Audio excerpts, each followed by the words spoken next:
पंडित मधुसूदन जी ओझा जी के बारे में जानना प्रारंभ किया, और वो बहुत ईमानदारी से मैं स्वीकार करता हूं कि जब बड़े भाई ने इस विषय के लिए कहा, उसके बाद ही मैंने इस पर पढ़ना शुरू किया और मुझे लगा कि एक बड़ा ही गंभीर विषय था जिस पर हम लोगों का ध्यान उतना नहीं गया था जितना जाना चाहिए था।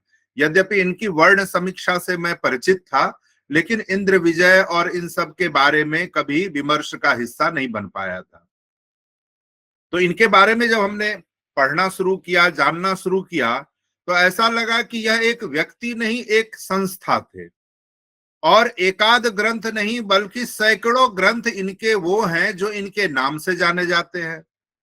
और जब इनके राजस्थान क्षेत्र में इनके द्वारा जो बाद में इनके अधीन कुछ कर्मचारी नियुक्त किए गए और उनके द्वारा जब ग्रंथों का प्रणयन किया गया, जब इन्होंने कहना शुरू किया और टंककों ने उसको लिखना शुरू किया, तो उस हिसाब से देखें तो वो सैकड़ों नहीं हजारों की संख्या में कुल ग्रंथ हो जाएंगे, जिसमें यह भी जानकारी मिली कि बहुत सारे ऐसे ग्रंथ हैं जो प्रकाश में अभी भी नहीं है। इसका मतलब दुनिया के अलग अलग हिस्सों में अभी भी वह ग्रंथ हो सकते हैं। तो इतने बड़े कोश से परिचित करवाया सर, तो आपका बहुत बहुत आभार।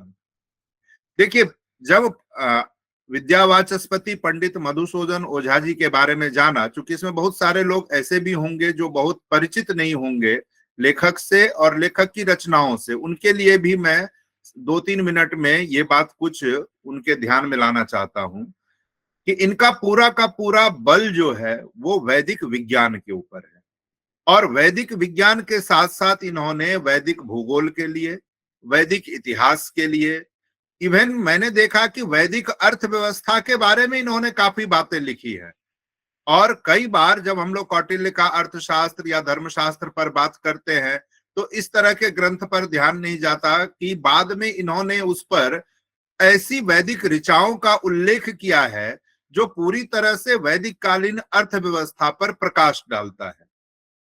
मैंने देखा कि वहां पर मूलधन की भी बात वो करते हैं, ब्याज की भी बात करते हैं, और ये बताते हैं कि किस तरह से वहां मूलधन और ब्याज देकर वो ऋण चुकाने की बात करते हैं। तो आप ये देखिए कि पूरा का पूरा आर्थिक परिदृश्य उन्होंने वैदिक काल का लिया है। उसी तरह वैदिक गणित के बारे में उन्होंने काफी बात की, खगोल विज्ञान के बारे में बात की। और ये जो सूर्य घर योजना आज भारत सरकार का आप देखते हैं, मुझे लगता है कि कहीं ना कहीं ये जो सूर्यायतन की बात हम लोग करते हैं वो वही से किसी रूप में प्रेरित है। अब पंडित मधुसूदन ओझा जी के बारे में आपको जानकारी होगी कि ये इनका जो शरीरोदय है वो मिथिला के मुजफ्फरपुर जिले के गाढ़ा गांव में हुआ। और इनका जन्म उसमें एक विलक्षण बात यह है कि इनका जन्म श्री कृष्ण जन्माष्टमी की रात में हुआ है। और जब ये माधव के बारे में अपने स्तोत्रों में बात करते हैं तो कहीं ना कहीं वो श्री कृष्ण जन्माष्टमी की ओर हमारा ध्यान बरबस खींच लेता है। इनके पिता भी बहुत विशिष्ट विद्वान थे, पंडित वैद्यनाथ ओझा। और उनसे भी विशिष्ट विद्वान थे उनके ज्येष्ठ भ्राता पंडित राजीव लोचन। और कई बार ये ध्यान जाता है कि बिहार के मुजफ्फरपुर में या मिथिला के मुजफ्फरपुर में ये व्यक्ति हुए और किस तरह से वो राजस्थान आ गए। तो कारण इनके बड़े भाई, इनके पिता के बड़े भाई पंडित राजीव लोचन जी थे, जो जयपुर आकर बस गए थे। और वो एक धर्म चंद्रोदय नाम की एक रचना है उसके लेखक थे, जो 16 कलाओं में विभक्त माना जाता है। और उस समय के तत्कालीन राजा के द्वारा उनको जागीर भी दिया गया वहां, जो बाद में पंडित मधुसूदन जी ओझा जी को भी स्थानांतरित किया गया था। यद्यपि प्रारंभ में पूरा स्थानांतरण नहीं हो पाया था, लेकिन बाद में उनको पूरा का पूरा वो स्थानांतरित किया गया। और उन्हीं के बारे में कहा जाता है कि राजीव लोचन जी के पुत्र नहीं थे, तो उन्होंने अपने भाई के पुत्र मधुसूदन ओझा जी को अपना दत्तक पुत्र बनाया था। और 8 वर्ष की अवस्था में उन्हें लेकर जयपुर आ गए थे। और वहां मिथिला परंपरा के कई आचार्य थे, जिसमें विश्वनाथ झा से उन्होंने लघु कौमुदी पढ़ी, रामभज जी सारस्वत से उन्होंने सिद्धांत कौमुदी का ज्ञान लिया। और ये भी कहा जाता है कि राजीव लोचन जी के निधन के बाद उन्हें मिथिला लौटनी अधिक थी उनमें, कि उसके बाद वो बनारस चले गए। और बनारस में भी जाकर पंडित शिव कुमार शास्त्री जी का उनको शिष्यत्व प्राप्त हुआ। और एक बड़ी प्रसिद्ध रचना है पर्यटन मीमांसा, जो द्वारका पीठ के शंकराचार्य श्री माधव तीर्थ जी की रचना है। उसके लेखन में माना जाता है कि पंडित जी की पूरी उसमें सहभागिता रही, उनका पूरा योगदान रहा। और महाराजा कॉलेज में वो संस्कृत के प्राध्यापक भी रहे। कहा जाता है कि उस समय हरिदास जी के पास एक जानकी हरण जो सिंहली लिपि में थी, तो जानकी हरण का इनको संपादन का कार्य सौंपा था, जो प्रकाश में बाद में आया। और इनके बारे में जब हमने जानने का प्रयास किया तो देखा कि लंबे समय तक वो अपने महाराजा के साथ ब्रिटेन की यात्रा पर भी रहे, और विद्वानों की जो रुचि होती है वहां से उन्होंने कई वैदिक ग्रंथ, ब्राह्मण ग्रंथ, आरण्य ग्रंथ, अलग अलग महत्वपूर्ण ग्रंथ जो उनको वहां मिल पाए, वो अधिक से अधिक संख्या में वहां से लेकर आए। और इनकी रचनाओं पर मैंने देखा कि पहले तो वो खुद लिखते थे, बाद में उन्होंने राजकीय जो तंत्र था उससे मांग की कि बहुत सारी रचनाएं करनी है तो हमें सहयोगी दिया जाए। और उनको जब लिखवाना शुरू किया तो ये पद्य आप बार बार सुनते होंगे, मूकम करोति वाचालम पंगुम लंघयते गिरिम यत कृपा तमहम बंदे परमानंद माधवम। और इस तरह की रचना वो बहुत अनायास भी कर देते थे। उनके लिए कहा जाता था कि वह एक आशु कवि भी थे। और जब ब्रिटेन की यात्रा पर गए थे तो वहां के ब्रिटिश विद्वानों ने कई बार मनोविनोद के लिए भी उनको कई तरह के प्रश्न पूछे, और उनका उन्होंने बिल्कुल एक त्वरित जवाब दिया। कुछ विद्वान ये भी लिखते हैं कि चूंकि यह संस्कृत में ही सोचते थे, संस्कृत में ही लिखते थे, संस्कृत में ही बोलते थे, अगर उसमें आंग्ल भाषा का वो प्रयोग करते तो संभवतः स्वामी विवेकानंद जी के समकक्ष के विद्वान थे। इसका मतलब कि जिस तरह से आप देखते हैं कि विद्या वाचस्पति पंडित मधुसूदन ओझा जी की रचनाएं, तो उसमें आप देखेंगे कि यद्यपि जैसे वर्ण समीक्षा की हमने बात की, पितृ समीक्षा है, व्योमवाद है, कुंभोवाद है, आहोरात्रवाद है, दशवाद रहस्यम है, गीता विज्ञान भाष्य है, कादम्बनी है, पद निरुक्त है, शारीरक विमर्श है, इस तरह से 100 से अधिक रचनाएं प्राप्त होती हैं। और उन रचनाओं में उन्होंने ऐसे ऐसे विषय उठाए हैं जो सामान्य तौर पर लोग नहीं उठा पाते। और इसी में उन्होंने ये बताया है कि किस तरह वैदिक ज्ञान आधुनिक विज्ञान का के लिए एक तरह से समझें तो स्रोत ग्रंथ के रूप में है। आधुनिक खगोल विज्ञान, आधुनिक भूगोल, आधुनिक इतिहास, ऐसी कोई रचना नहीं है जिनके बारे में वैदिक परंपरा में आपको उसका विस्तृत वर्णन न मिल जाता हो। तो भारतीय ज्ञान परंपरा के लिए मुझे लगता है कि मधुसूदन ओझा जी तो एक वरदान है, और इसीलिए अभी के विद्यार्थियों को और शोधार्थियों को इनके बारे में जरूर जानने की जरूरत है। अब आज जो मुझे निर्देश हुआ है, जो विषय वस्तु, उसमें मूलतः जो तृतीय अध्याय का कुछ प्रकरण है उसके बारे में बात करनी है। और इसको मैंने विषय वस्तु की दृष्टि से देखा तो इसमें 11 मूल रूप से आप इसको विभक्त कर सकते हैं विषयों में। यद्यपि पूरे में उषा देवी की स्तुति है, और ऋग्वेद में पहले भी हमें जब हम लोग यहाँ स्नातक कर रहे थे तो उस समय पढ़ने का मौका मिला था। विशेष रूप से इसका जो तृतीय मंडल है और तृतीय मंडल का जो 61वां सूक्त है, ये वैदिक संग्रह के रूप में पढ़ने को। जितने भी उषा देवी के की स्तुति में सूक्त हैं उन सब का बड़े ही अच्छे से इन्होंने संकलन किया है, और उस तरह से मैंने देखा कि 11 विषयों में इसे विभक्त किया जा सकता है। एक तो सूर्यायतन स्थित उषाओं के अनेक भेद, अनेक रूप और अनेक नामों की ये चर्चा करते हैं।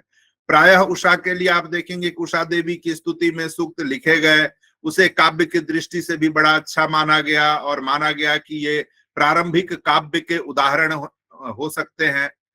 और यहाँ पर उन्होंने उन उषाओं के भी भेदोपभेदों की चर्चा की, उनके अनेक रूपों की चर्चा की, उनके अनेक नामों की चर्चा की। फिर उसके बाद उन्होंने कहा कि उषाओं की जो मानुषी होते हुए भी आधि दैविक उषाओं के समान वृत्ति है, उसके ऊपर भी ओझा जी ने विस्तार से लिखा। फिर उन्होंने ऋग्वेद के तृतीय मंडल में जो ऋषि विश्वामित्र के द्वारा उषा की स्तुति की गई उसके बारे में बताया। चौथे प्रकरण में जो हमने बांटा है उसमें मैं बता दूं आपको कि फिर महर्षि वशिष्ठ द्वारा उषा की स्तुति की जाती है, और वो ऋग्वेद के 7वें मंडल में जो उसका 75वां सूक्त है उसमें विस्तार से वर्णन मिलता है। फिर ओझा जी चर्चा करते हैं कर्ण पुत्र प्रसकर्ण द्वारा उषा की स्तुति करने की। कक्षीवान दीर्घतमा जो बृहस्पति के भाई के पुत्र और तथ्य दीर्घतमा भी कहे जाते हैं, उनके द्वारा उषा की स्तुति की गई, इसका भी वर्णन विद्यावाचस्पति जी ने की। फिर विरूप के पुत्र अष्टादंष्ट्र द्वारा इंद्र की स्तुति करते हुए उषा की स्तुति की गई, उसका भी इन्होंने यहाँ पर वर्णन किया। महर्षि आप्य द्वारा अधिदैवत उषा की स्तुति की गई अष्टम मंडल में, उस पर भी इन्होंने विस्तार से लिखा। विज्ञानशाला स्थित सूर्य चक्र द्वय में से एक चक्र का देवेंद्र के द्वारा हरण कर लिया गया था, जिसकी चर्चा हमारे पूर्व वक्ता लोग कर भी रहे थे, तो उसके बारे में भी इन्होंने विस्तार से बताया।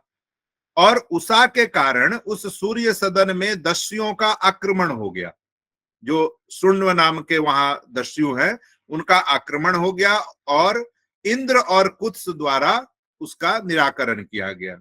तो ये आप देखेंगे कि 11 इस तरह के विषय वस्तु हैं जिनके बारे में यहाँ पर इस जो प्रकरण दिया गया है उसमें वर्णन प्राप्त होता है।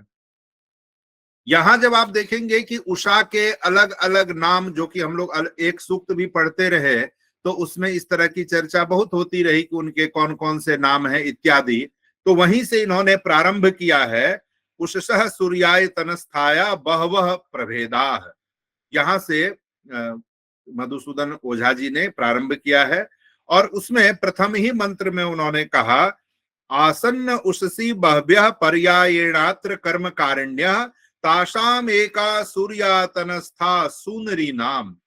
उसमें उन्होंने बताया कि वहां बारी बारी से कार्य करने वाली अनेक उषाएं थी, जिनमें से सूर्यायतन में स्थित एक सूनरी नाम की उषा थी, और सूनरी नाम की उषा के साथ उन्होंने प्रारंभ किया और उसमें कई नामों की उन्होंने चर्चा की। जैसे आप देखेंगे कि उन्होंने विभावरी के बारे में बताया, अहना नाम के बारे में बताया, और उसके बारे में फिर वो विभाजन करते हुए भी दिखते हैं कि वो क्या है, क्यों अलग अलग नाम है। वो कहते हैं कि सूर्य स्थान पर जो उषा रात्रि में शयन करती थी वह विभावरी नाम से कही जाती थी, वही विभावरी प्रातः काल की यात्रा करती हुई अहना नाम से कही जाती है। तो ये विभावरी, अहना और उनके नामकरण के पीछे जो कारण है उसकी भी चर्चा वो करते हैं। इसी तरह वो कहते हैं कि एक नाम इनका मानुषी भी है, और मानुषी क्यों कहते हैं, क्योंकि ये कहते हैं कि ये जो अहना नाम की उषा है ये गायों और घोड़ों से युक्त अन्न प्रदान करती हुई द्युलोक में भुवन की पत्नी और मनुष्यों में मानुषी नाम से कही जाती है। एक बात की यही चर्चा कर दें कि कई बार पाश्चात्य विद्वान भारतीय ज्ञान परंपरा पर यह आक्षेप करते हैं कि भारतीय ज्ञान परंपरा के लोग आध्यात्मिक अधिक थे। मुझे लगता है कि जब हम लोग बात करते हैं तो इसमें आधी भौतिक बातें भी मिलेगी आपको, आधी दैविक भी मिलेगी और आध्यात्मिक भी मिलेगी। तो यहाँ आप देखेंगे कि कई तरह की भौतिक मांगों की चर्चा बार बार मिलती है, और उषा देवी की स्तुति में तो ये विशेष रूप से आप देख पाएंगे कि वहां पर कभी गाय की चर्चा होती है कि आप हमें गाय प्रदान करें, कभी पुत्र प्रदान करें, कभी यश प्रदान करें, इत्यादि इत्यादि। जो आदि भौतिक चीजें हैं उनके बारे में काफी जानकारी आपको मिलेगी, जिनकी मांग की जाती है कि आप ये हमें प्रदान करें। उसी तरह उषा के विविध नामों की चर्चा करते हुए यहाँ पर चर्चा होती है पुंक्षचली नाम की, और वो कहते हैं कि ये जो पुंक्षचली है यह भी अहना नाम की उषा जो द्युलोक में विचरण करती है उसी की एक रूप है और भुवन की पत्नी कहलाती है। फिर आप देखेंगे, और एक चीज यहीं पर चर्चा कर ले हम लोग, कि जब उषा की चर्चा होती है, उषा देवी की चर्चा होती है, तो कभी सूर्य की प्रेयसी के रूप में, कभी सूर्य की पत्नी के रूप में, और सूर्य से पहले आने के कारण वह सूर्य की माता के रूप में भी कई बार उनकी चर्चा मिलती है। तो कई रूपों में उषा की चर्चा आपको मिलेगी। इसी तरह आप देखेंगे कि यहाँ इस ग्रंथ में जब चर्चा होती है मंत्रों की, तो उसमें कहते हैं कि सूर्य नाम का एक गंधर्व है, यानी सूर्य को एक गंधर्व के रूप में यहाँ उपस्थापित किया गया। और ये कहा गया कि उनकी एक पत्नी है जिनका नाम है वाजनीवती। तो वाजनीवती भी यहाँ उषा के लिए ही प्रयुक्त है। उसके बाद आप देखेंगे कि विचित्र और मघा नाम भी उषा का वहां लिया गया है। जरयंती नाम भी वही लिया गया है। और जरयंती कहने के पीछे तर्क क्या दिया गया कि सूर्य रश्मियों की परीक्षा करने के लिए यहाँ ऋषिगण अनेक बार एकत्रित होते थे। उनकी परिचर्चा कराने वाली एक देवी थी जिनको उन्होंने जरयंती नाम दिया। उसके बाद आप देखेंगे कि विश्व पिसा भी उषा का नाम बताया गया। यद्यपि सायण ने कहा है कि विश्व पिसा शब्द ये तृतीया के लिए प्रयुक्त हुआ है, लेकिन वह विश्व पिसा भी उषा ही है जो अनेक रूपों वाले रथ से जाती है। आप देखेंगे कई बार 100 रथों की चर्चा मिलती है कि उषा देवी जब आती है तो 100 रथों पर चढ़कर आती है, तो उसकी भी चर्चा आपको मिल जाएगी। फिर आप देखेंगे मधुधा, रोचना, रितावरी, रेवती, इस प्रकार से अनेक उषाओं के नाम आपको यहाँ पर प्राप्त होते हैं। और ये कहा जाता है कि ये उषाएं जिस कार्य में नियुक्त की जाती थी वे उसी कर्म के नाम से उनको जाना जाता था। और दूसरी उषाएं जिनका उस समय में काम निर्धारित नहीं था, अर्थात जो विश्राम करने वाली उषाएं थी, उनको भद्रा नाम से जाना जाता था। तो भद्रा भी उषा का ही एक नाम था। और फिर ये कहते हैं मंत्र में कि उषसः सर्वा आसन प्रसन्न हृदयाः सदा हसद वदनाः मधुभाषिण्यः प्रेमणा कर्षयन्त्यश्चारु सर्वांग्यः। कि ये सभी उषाएं प्रसन्नचित रहती है, सदैव हंसमुख रहती थी, और ये उषाएं मधुर वचन बोलने वाली थी, और आकर्षित अंगों वाली उषाएं प्रेम से सबको आकर्षित करती थी। तो ये आप देखेंगे कि प्रारंभ में ही इन्होंने ये जो सूर्यायतन स्थित उषा है और उनके जो अलग अलग भेद हैं उनके बारे में बहुत विस्तार से बताया। और इसीलिए जितने नाम भी आपको ऋग्वेद पढ़ते हुए या अन्य ग्रंथ पढ़ते हुए मिलते हैं, उन सब का एक स्थल पर संकलन यहाँ पंडित मधुसूदन ओझा जी की रचना में मिल जाती है। तो ये बड़ा अद्भुत है कि एक ही स्थल पर समग्र ज्ञान इन्होंने संकलित कर दिया। और वो यही नहीं किया, मैंने भारतवर्ष के नामकरण पर देखा, यद्यपि वो इसका भी विषय नहीं है, केवल संकेत मात्र मैं करूंगा। तो भारतवर्ष के नामकरण में मैंने देखा कि ऋग्वेद से लेकर जितने भी उस समय के ग्रंथ हैं, जहां जहां भी भारतवर्ष का जो जो नाम आया है, यहां तक कि हिंदुस्तान की भी इन्होंने चर्चा की है, वो भले ही हिंदुस्तान के रूप में है, तो प्रत्येक का एक स्थल पर संकलन है, जो शोधार्थियों के लिए बड़े काम की बात है कि इसमें ऐसे ऐसे विषय भरे हुए हैं कि एक एक विषय को लेकर अगर शोधार्थी काम करें तो मुझे लगता है भारतीय ज्ञान परंपरा के कई ऐसे विषय उद्घाटित हो जाएंगे जो जिसका उद्घाटन अभी तक नहीं हो पाया है। तो शोधार्थियों की दृष्टि से काफी महत्वपूर्ण ये रचना है।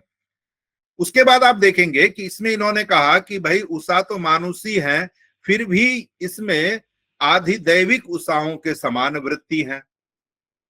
और इसमें इन्होंने फिर कई नामों की चर्चा की कि अहना नाम को आगे बढ़ाते हुए इन्होंने कहा कि सुभगा नाम भी उषा का ही है, और दक्षिणा भी नाम उषा का है।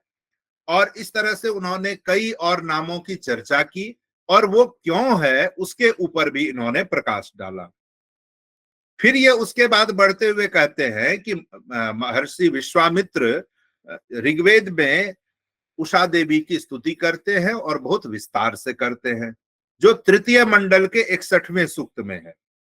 और वहां चर्चा करते हुए मधुसूदन ओझा जी वहीं से प्रारंभ करते हैं कि पंचनदाख्ये देशे विश्वामित्रो महर्षिरासीत प्राक एस सुदासो राज्ञ पुरोहितः स्तोति तामुष सम।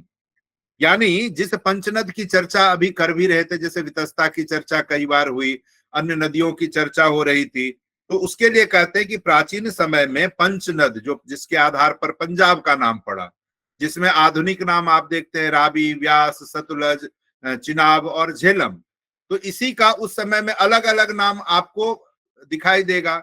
जैसे परुष्णी है, ये रावी नदी का प्राचीन नाम आपको मिलेगा।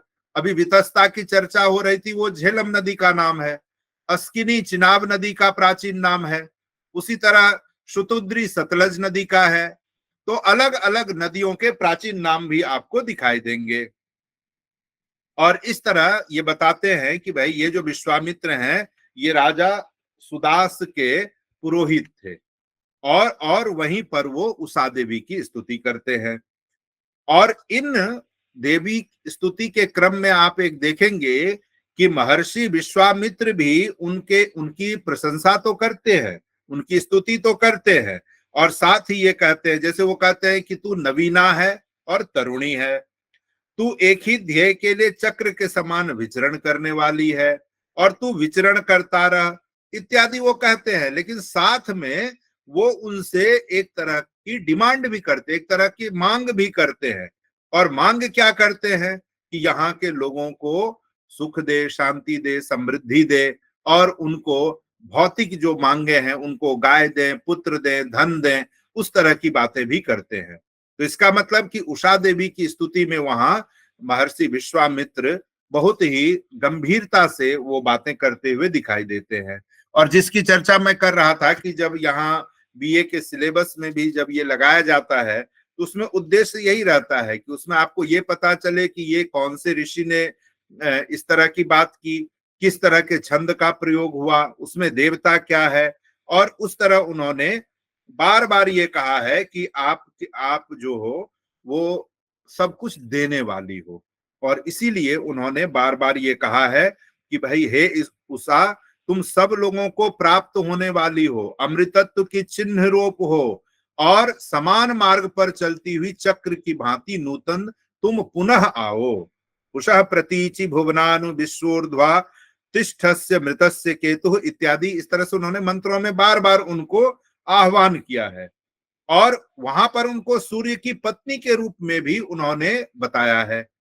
अब स्युमेव चिन्वती मघोन्युषा याति स्वमरस्य पत्नी। और इसीलिए मैंने कहा कि उनकी चर्चा जब आप देखेंगे तो बड़ी यूनिक बात है कि कहीं सूर्य की प्रेयसी के रूप में, कहीं सूर्य की पत्नी के रूप में, और सूर्य से पहले आने के चलते कहीं कहीं उनको सूर्य की माता तक के रूप में उसकी चर्चा की जाती है। फिर ये कहते हैं ओझा जी कि विश्वामित्र ने जब ये स्तुति की, तो ऐसा नहीं कि वहां ऋषियों के द्वारा स्तुति रुक गई। उसके बाद भी आप देखेंगे कि वशिष्ठ ऋषि ने इनकी बहुत विस्तार से, और वो विश्वामित्र से भी अधिक विस्तृत होते हैं जब उषा देवी की स्तुति करते हैं। और वहां वो कहते हैं कि भाई ये जो ऋषि वशिष्ठ है, ये वास्तव में राजा वरुण के पुरोहित थे, जो सूर्य भवन में नियुक्त किए गए, और वह भी उषा देवी की स्तुति करते हैं। तो जो जो दायित्व मिला है इनको, वो भी वो बताते हैं कि इनके पास कौन सा दायित्व था। अगर वो वरुण के पुरोहित थे तो उसकी भी चर्चा करते हैं। और 7वें मंडल में ऋषि वशिष्ठ बहुत ही विस्तार से इनकी आराधना करते हैं, और उसमें ये कहते हैं कि ये जो उषा देवी है, ये द्युलोक में प्रकट होकर विशिष्ट रीति से प्रकाशित होने लगती है, और अपने तेज से अपनी महिमा को प्रकट करती है। और उषा शत्रुओं और अप्रिय अंधकार को दूर करती है, और चलने के मार्ग को वो प्रकाशित करती हैं। फिर उसी में वो आगे कहते हैं कि महेनो अद्य सुविताय बोधिशो महे सौभगाय प्रयंधी चित्रम रईम यशसम ध्येयस्मे देवी मर्तेषु मानुषी श्रवस्युम। और इसमें ये बताते हैं कि हे उषा, आज हमारे महान सुख के लिए उठ जाओ, हमें सौभाग्य प्रदान करो, तथा विशिष्टता से युक्त धन हमें प्रदान करो। और फिर कहते हैं कि मर्त्य लोक के प्राणियों को यशस्वी और धनवान पुत्र प्रदान करो। तो आप देखेंगे कि बार बार ये इस तरह की चर्चा यहाँ पे मिलेगी, जिसमें उषा देवी की स्तुति की जाती है और उनको ये कहा जाता है कि आप चूंकि संसार में जिस तरह से विचरण कर, तो अब इसमें बात देखिए कि इसमें इन्होंने बार बार अलग अलग ऋषियों के द्वारा और बार बार अलग अलग तरीके से जो स्तुति की गई, जैसे हमने बात की थी कि महर्षि वशिष्ठ के बाद कर्णपुत्र प्रस्कर्ण द्वारा जो उषा की स्तुति की गई उसके बारे में इन्होंने यहाँ पर विस्तार से बताया। कक्षीवान दीर्घतमा के द्वारा जो उषा की स्तुति की गई उसके बारे में बताया। विरूप के पुत्र अष्टादंश द्वारा इंद्र की स्तुति करते हुए उषा की स्तुति की गई उसके बारे में बताया। फिर महर्षि आप्त द्वारा अधिदेवत उषा की स्तुति की गई अष्टम मंडल में, और विज्ञानशाला स्थित सूर्य चक्र द्वय में एक चक्र का देवेंद्र के द्वारा जो हरण किया गया उसके बारे में बात हुई।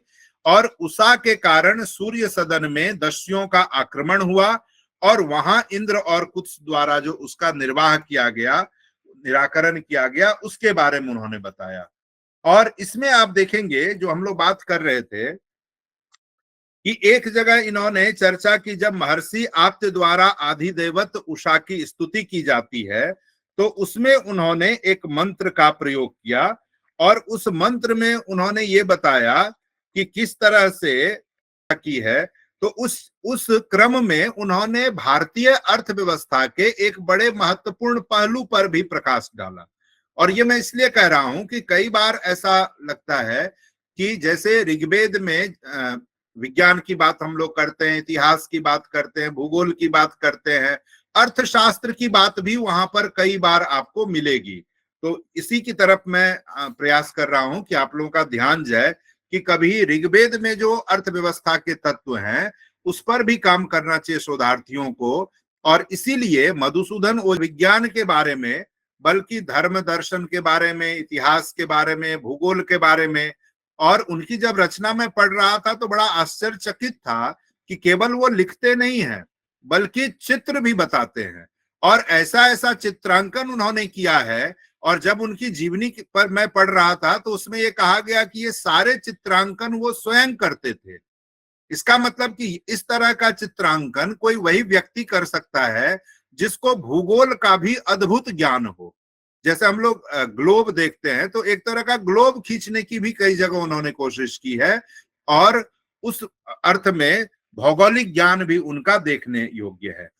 तो कुल मिला के ये मैं कहना चाह रहा हूं कि पंडित मधुसूदन ओझा जी ने जिस तरह से अनेकशः ग्रंथों की रचना की, उसमें तो एक ग्रंथ इंद्र विजय जो मूलतः भारतवर्ष आख्यान के रूप में है, इसकी सर ने चर्चा की और वो यहाँ अध्ययन के लिए लेकर आए। लेकिन इस तरह की अनेकों रचना हैं जिस पर ओझा जी लिखते हैं, और उसके बाद कई रचनाएं भी होती है उनसे जुड़ी हुई। तो अभी के विद्यार्थियों के लिए, अभी के शोधार्थियों के लिए एक बहुत विशद विषय है जिस पर अध्ययन होना चाहिए। और इससे भारतीय ज्ञान परंपरा को जो पंडित मधुसूदन ओझा जी का योगदान है उसके बारे में भी हम लोग जान पाएंगे। और जितना आप इनके बारे में पढ़ना शुरू करेंगे उतनी ही गहराई में आप जाते जाएंगे। जैसे एक उदाहरण मैं वर्ण समीक्षा की दूं कि वर्ण समीक्षा जब आप पढ़ेंगे तो वर्ण के बारे में इतना विस्तृत अध्ययन आपको बहुत कम जगहों पर मिलेगा। तो इस हिसाब से सबसे निवेदन यही करना चाहता हूं कि इस तरह के जो ग्रंथ हैं, और केवल यही ग्रंथ नहीं, इस तरह के अन्य ग्रंथ भी जो भारतीय ज्ञान परंपरा के लिए बहुत महत्वपूर्ण ग्रंथ हैं, उनका अध्ययन करें, चिंतन मनन करें। और कई बार मिथक मान के जो खारिज करते हैं तो वो खारिज न करें, बल्कि उसको कम से कम अनुसंधान का विषय अवश्य माने। अभी जब पेंगोंग झील इत्यादि के बारे में वो चर्चा कर रहे थे और कई समानार्थक शब्दावली का प्रयोग कर रहे थे, तो उस समय भी मेरा ध्यान गया कि इस प्रकार की शब्दावली जब आती है तो उसको यूं ही आप लोग न छोड़ें, बल्कि उसको अनुसंधान का विषय माने और उस पर नए शोधार्थी जरूर अनुसंधान करें। आप देखेंगे कि आपको बहुत सारे मोती मिलेंगे इस सागर में तैराकी करने पर, इस सागर में हाथ डालने पर।